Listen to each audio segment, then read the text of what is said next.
Today we're going to go over two topics that you probably at least saw covered last year in German 1, Konjunktionen und Modalverben, conjunctions and modal verbs. If you don't remember these from last year, especially the modal verbs, which may have been planned for fourth quarter after school shut down in the spring, that's totally fine. We are going to discuss everything from square one in this video. Make sure that you have the Google Doc assignment open so that you can switch back and forth between the video and the Google Doc.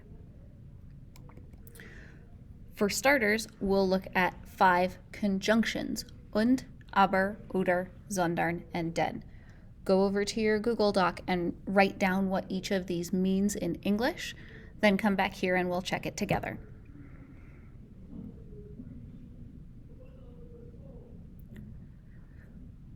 Und means and, aber means but, oder means or, sondern means instead or but rather, and denn means because.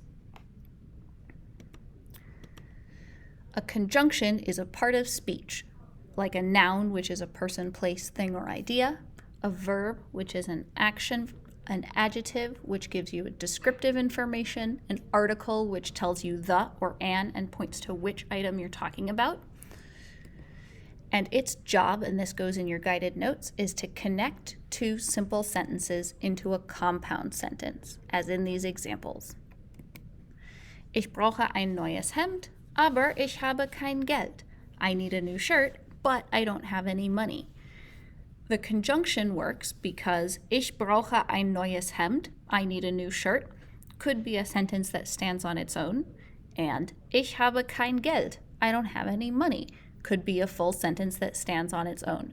The aber does two things. One, it makes it into a complex sentence or a compound sentence that is a longer sentence with two parts or two clauses. And the other thing is it sets up a contrast between the two conditions. On the one hand, I need a new shirt. On the other hand, I don't have any money.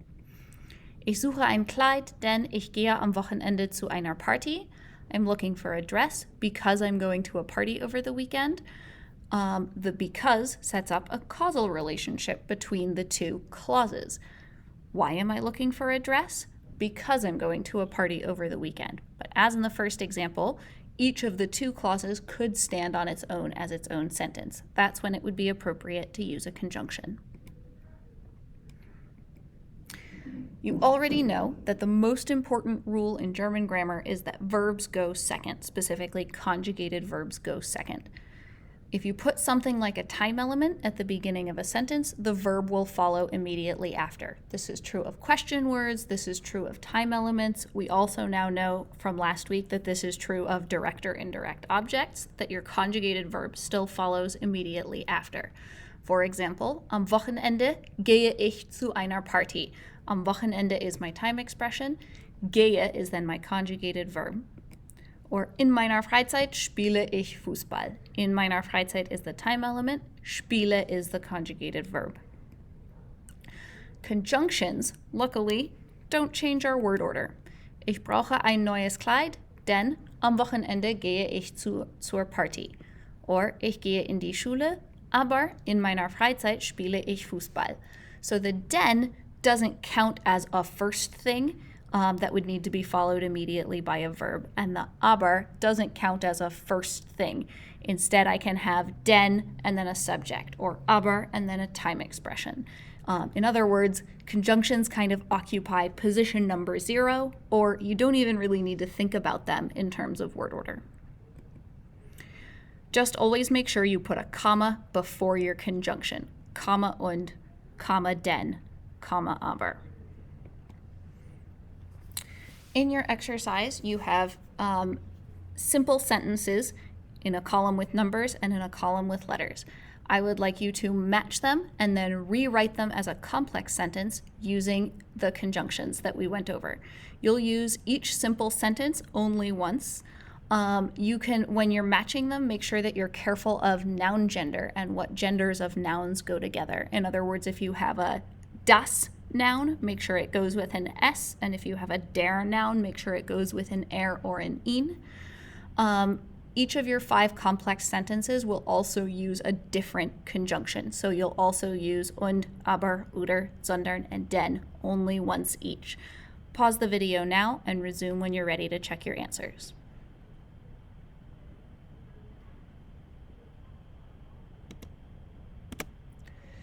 For number 1, I combined Das Hemd ist ein bisschen teuer, aber ich kaufe es meinem Vater.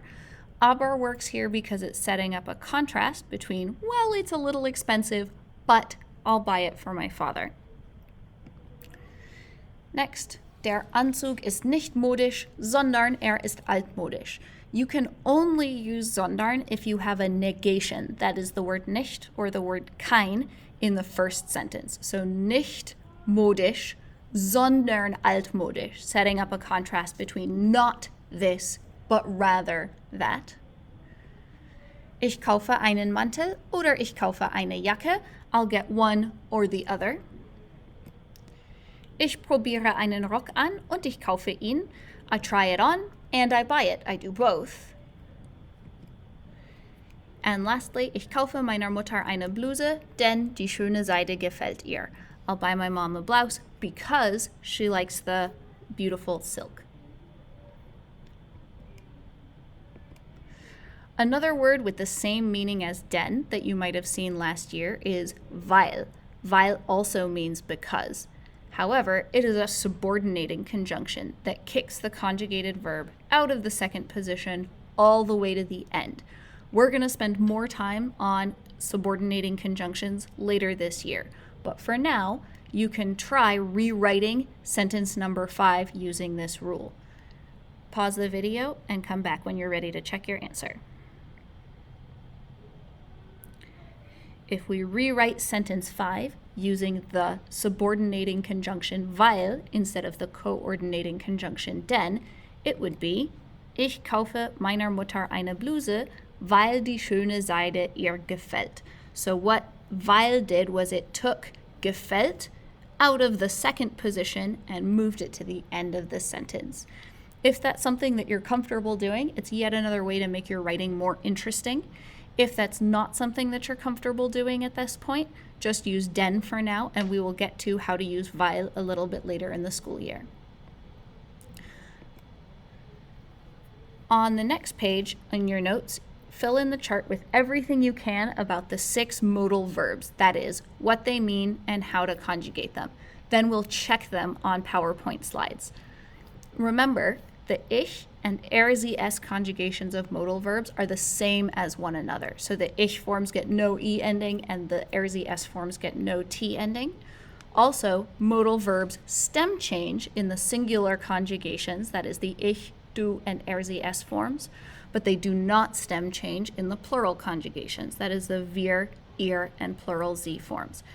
Pause the video and fill in as much of that chart as you can. When you're ready to check and fill in the rest, go ahead and come back to the video.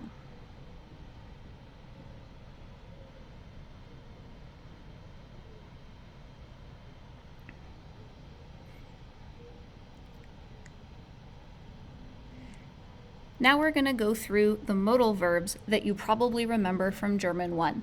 If there are modal verbs or conjugations that you left blank in your chart or that you got wrong as we go through them, it might be worth your time to highlight them or mark them in some other way on your handout so that you remember to come back and review them. Möchte means would like to. Its conjugations are ich möchte, du möchtest, sie es möchte, wir möchten, ihr möchtet, and sie möchten. Müssen means must or to have to do something. Its conjugations are ich muss, du musst, sie es muss, wir müssen, ihr müsst, and sie müssen. Notice that the singular conjugations have no umlaut, but the plural conjugations do have the umlaut. Können means can or to be able to. Its conjugations are ich kann, du kannst, sie es kann, wir können, ihr könnt, and sie können. Again, no umlaut in the singular conjugations, yes umlaut in the plural conjugations. Dürfen means may or to be allowed to. The conjugations are ich darf, du darfst, sie, es darf. Wir dürfen, ihr dürft, and sie dürfen. Sollen means should or supposed to. The conjugations are ich soll, du sollst, sie, es soll. Wir sollen, ihr sollt, and sie sollen.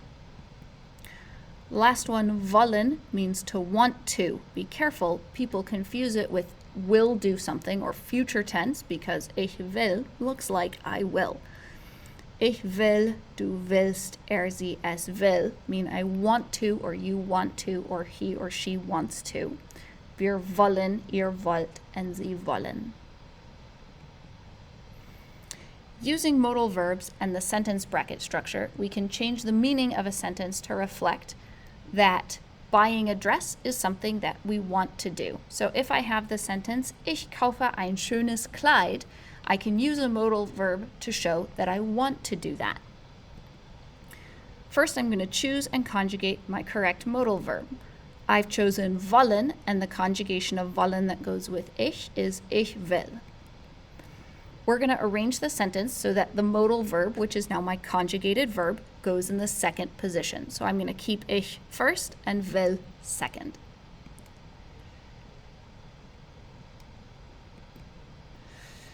Next, I'm going to have kaufen, my action verb, that goes at the end. You'll notice that it's unconjugated, as in I only have one conjugated verb in my sentence, will, and kaufen is in its infinitive or unconjugated form. It goes at the end. The rest of the sentence will go in the middle, so I end up with ich will ein schönes Kleid kaufen. In German, we refer to this as the sentence bracket structure because the will and the kaufen form a bracket, sort of like parentheses, around a lot of the information of the sentence. Next, you're going to rewrite each of your sentences from numbers 1 through 5 on the previous page, this time including a modal verb. The modal verb that you should use is indicated on your Google assignment. Think hard about which of the two sentence parts should have a modal verb in it. It's probably not going to be both. Come back here when you're ready to check your answers.